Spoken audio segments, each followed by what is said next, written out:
Obsession is proudly supported by Carly and Draggy. Check out the video description to find out the latest discount codes. Hello guys and welcome back to Car Obsession.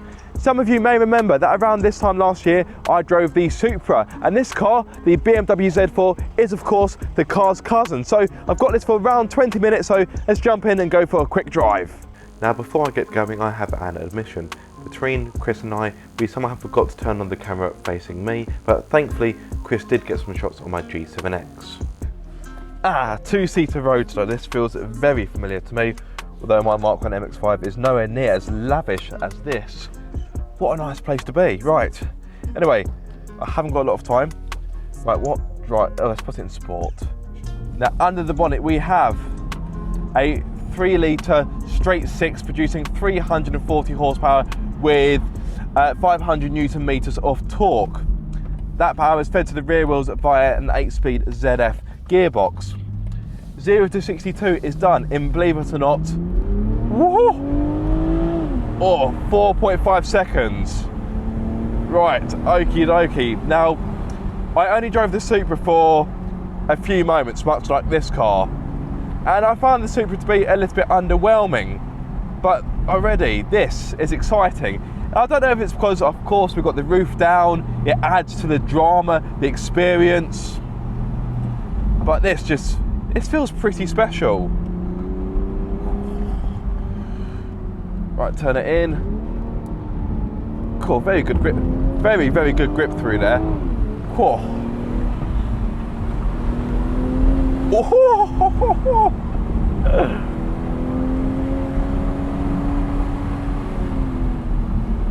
Okay, the brake pedal, it's got the travel in the pedal is a little bit longer than I would expect before you start to get the pads biting onto the discs.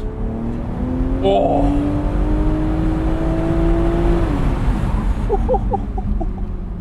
Yeah, that was pretty fast.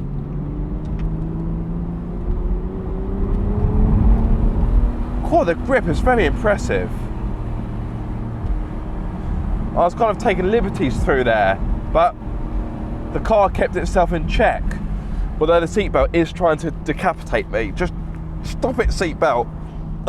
There we go. Being strangled by the seatbelt. I love the way how the steering wheel feels in the hands. It's got a nice girthiness to it. Make of that what you will. The seating position is lovely. The seats, they're very comfortable, but on a more critical point, I would like them to be a bit more supportive. Now, I was a passenger in this a few moments ago, and my good friend to my left-hand side, Pocket Rockets, was driving, and I was sliding about all over the place. I was all over the shot. So, yeah, the seats are nice, but particularly when you're going through corners, just needs to be a bit more support. But I mean, what a lovely place to be. Lovely plush materials. I know it's a BMW, you have to expect the more finer things in life. Of course, you've got the large touchscreen, the beautiful digital display in front of me.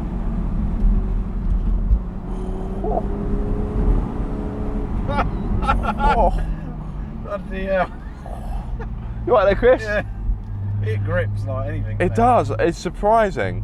Bearing in mind you've got all that power going to the rear wheels. My 140 don't grip like that.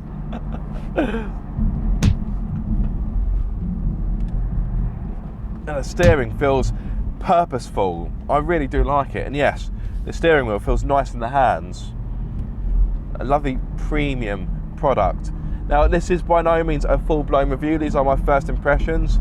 I'll be honest with you, because there's so many cars here, it's simply impossible to do all your research beforehand, especially when the list of cars gets sent to you only a few days beforehand. So yes, I'm not overly clued up in this car, but I can always rely on voiceover Aaron. Take it away.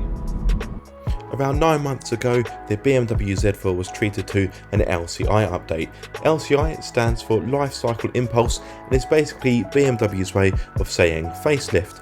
Changes include a new kidney grille, The side air intakes have been remodelled and the front fog lights have been reshaped as well, but apart from that, it's not a great deal to report.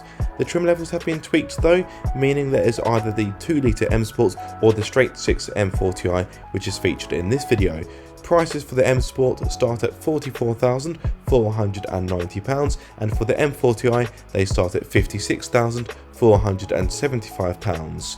Standard features for the M40i include M-Lite alloy wheels, adaptive suspension, M Sport differential, dual zone climate control, heated front seats, variable sport steering, 10.25 inch touchscreen, LED lights and a digital driver's display to name a few.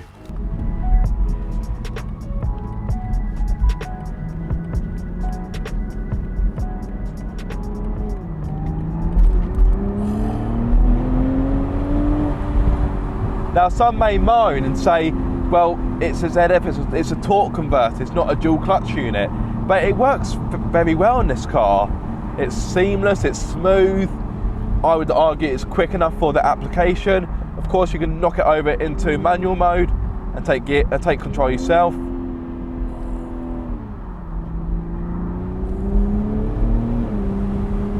And the changes again are pretty slick.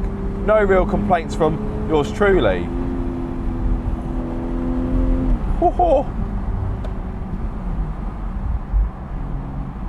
And the engine, it does make a good noise. I just maybe want a bit more theatre from the exhaust. Is that unfair maybe? I don't know. I just want a bit more of like a crackle or a burble on the overrun.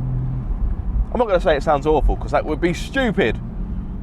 Right, this lovely tight left-hander. Oh. You can really feel the M Sport differential doing its thing, genuinely. Keeping the car facing the right direction. Oh.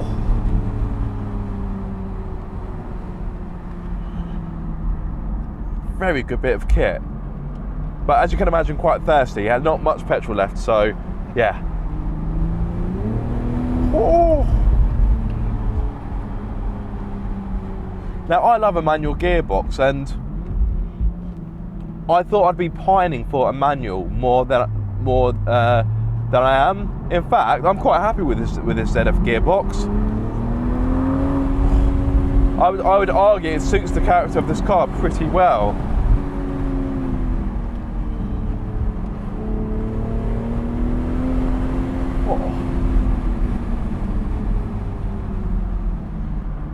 And this is enjoyable, and it's weird because the Supra fundamentally, under the skin, under the metal, is the same thing, but the Supra just didn't do it for me. It didn't give me what James May would say, the fizz. Whereas this does.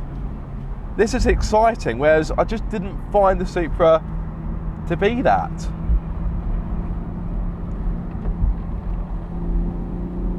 Now a few things I haven't spoken about. The ride. Yep, the ride is compliant, even in Sport Plus. I don't feel as if the fillings are going to be ripped upon my mouth. As I've said, the seating position is bang on. The seat's comfortable, but need more support, as I've already mentioned.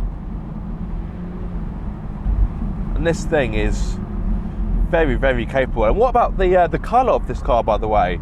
Stunning. I really like this spec. Normally, I wouldn't really care for this colour of leather, but you know what? Contrasting the paintwork, I actually like it. This is a really nice spec. But sadly, well out of my price league. I'll have to stick to Monique, my Mark 1 MX-5.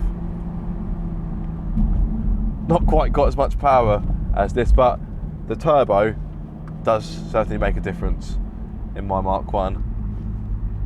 Right, there we go. As I've said in a few of my other videos here, we've been here for a good time, not a long time. I now need to give the key back to BMW UK. Very grateful that I've been able to have a quick spin in this. I've really enjoyed it. Much like I did in the brand new M240i. But the Supra just didn't quite do it. Now, Toyota have actually brought along the manual version of the Supra, which I may have a play in. I'm not too sure, it depends on time, and also my batteries, because my GoPro batteries today have just been decimated. Yeah, they haven't been lasting very long at all. In fact, I'm surprised that one on top hasn't died yet. So yeah, I may have a go in that, so if I do, be sure to look out for that content. But yes, there we go, a very quick initial first impressions of the BMW Z4, and the first impressions are positive. So yes, again, thank you to BMW UK for allowing me a bit of time with the car, and of course a massive thank you to you guys watching this video. If you have enjoyed it or found it useful, be sure to like, comment and subscribe, and who knows, the more likes and views this gets, I may even be able to get one of these for a week. Who knows, stranger things have happened. But yes, if you are subscribed, don't forget to click the bell icon so you get notified every time I make a video. But until the next time guys, be sure to keep up the car obsession.